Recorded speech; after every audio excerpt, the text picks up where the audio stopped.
Assalamualaikum warahmatullahi wabarakatuh. Perkenalkan, nama saya Muhammad Nurul Umam.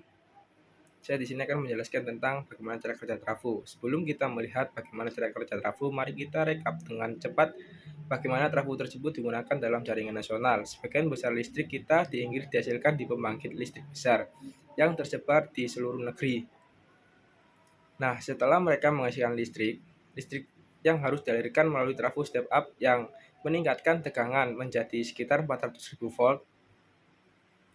Nah, tujuannya adalah untuk meminimalkan kehilangan energi karena listrik dikirim ke seluruh negeri.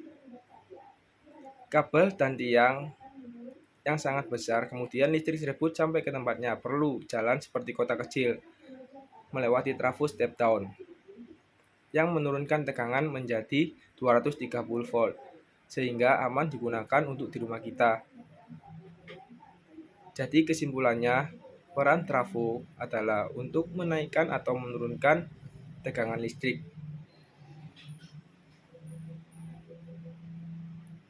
Lihat bagaimana mereka melakukan ini. Mari kita lihat sebuah trafo tunggal benda abu-abu itu adalah sebongkah besi yang kita sebut inti besi dan menghubungkan kumparan primer di sebelah kiri ke kumparan sekunder di sebelah kanan. Sekarang cara kerjanya adalah semacam membingungkan pada awalnya, dan dalam ujian Anda harus dapat menggunakan istilah yang benar-benar dengan benar atau Anda tidak akan mendapatkan nilai. Jadi bersabarlah saat saya menjelaskannya, tetapi Anda mungkin harus menonton ulang bagian ini beberapa kali, dan cara kita mendekatinya adalah dengan mempertimbangkan apa yang terjadi pada setiap bagian transformator, langkah demi langkah.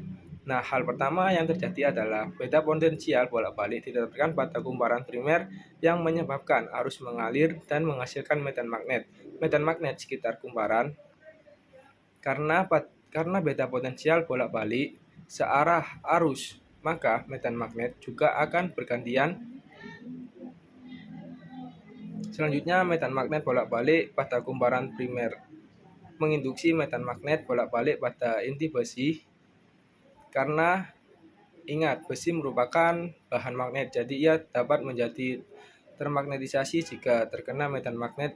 Yang terakhir, medan magnet inti besi menginduksi beda potensial pada kumparan sekunder, dan jika itu bagian dari rangkaian lengkap yang akan ada pada transformator, maka hal ini menyebabkan arus mengalir di sekitar kumparan sekunder tersebut.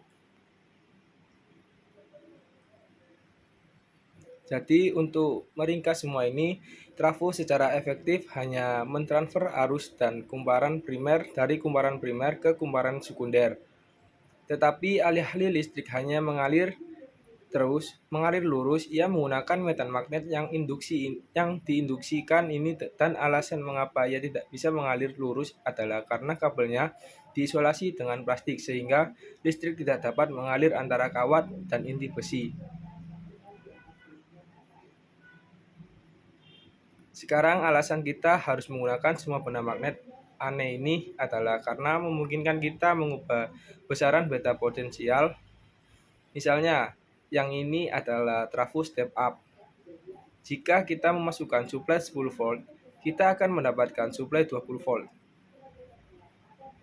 Hal ini karena jumlah litian pada kumparan sekunder 2 kali lebih banyak daripada jumlah litian pada kumparan primer, sehingga tegangan kita bertambah.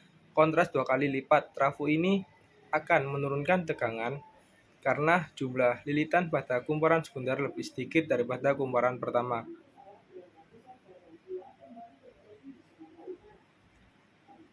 Baik, sekian dari saya. Wassalamualaikum warahmatullahi wabarakatuh.